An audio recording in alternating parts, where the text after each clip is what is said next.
Xatirchi tumani Zarafshon mahallasida Panorota ko'chasida 171-uyda yashayman. Ismi familiyam Mamanov Mo'min Qilichovich. 2004-yilda mana shu 2 gektar yer maydonini bog'dorchilik qilib olganman, fermer bo'lib. Shundan 2 marta optimallashtirish bo'ldida, 3-chisida fermerda nimasiga o'tuvdi.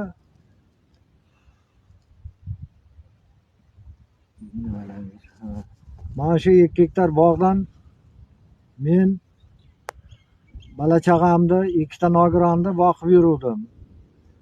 Hozir kunga kelib yer meniki, bor qayga borsang bor degan so'zlarni aytib, mana bog'ni mana shu ahvolga keltirdik, qirqib tashladi, yiqitib.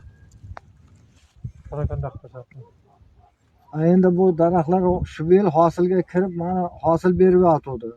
Hosili bo'lgan taqdirda ham ular kelib meni majburiy ijrodan keldi, hokimiyatdan kelib sen yerga ega emassan deganda fermer aytdi, men bizaman dedi. Majburiy ijro aytdi, to'sqinlik qilmang dedi. To'sqinlik qilmaman. Men shunday qilib parokanda qilib tashladi 2 gektar bog'da. Naxalim 300 ga yaqin naxal bordi, mevali naxalim. 100 dan ortiq pavloniya daraxtim bor. Ekkanman ko'chat. Shunga qaramay baribir o'z bilganidan qolmayapti.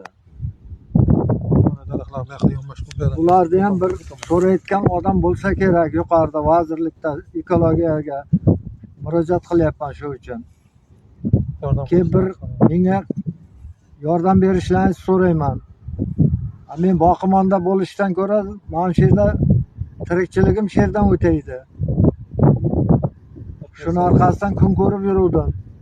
2 ta nogironim bor. 2 ta nogiraga aliment to'lanadi. Ularni ham shu bog'lar orqasidan qilib yuruvdim. Davlatga men boqimonda bo'lmaydi.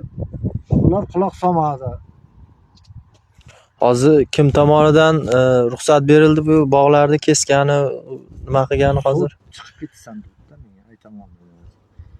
Menga 2 marta sud bo'ldik, sudda ham bog' buzilmaydi, o'zingiz chiqib ketasan degandi. Bugun kelganda men aytdim, men ko'zim tirikligida shuncha yil mehnat qilib 20 yil agar boshqa birovga bersang ishlamaydi dedim. So'g'in bular o'zlaricha muhokama qilib daraxt kesishga fikrlashib daraxtlarni kesib tashladi. Mana gullab-yotibdi. Ko'zi ko'r bo'ladi buni 40 ga odam.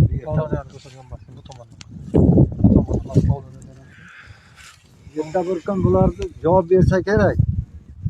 Menga shu bir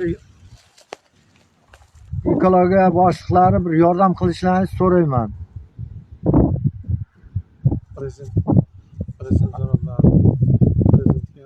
Prezident hozir ko'chatek, bog'larni ichki shartnoma qilib bo'lib ber deyapti. Bular unga quloq solmayapti.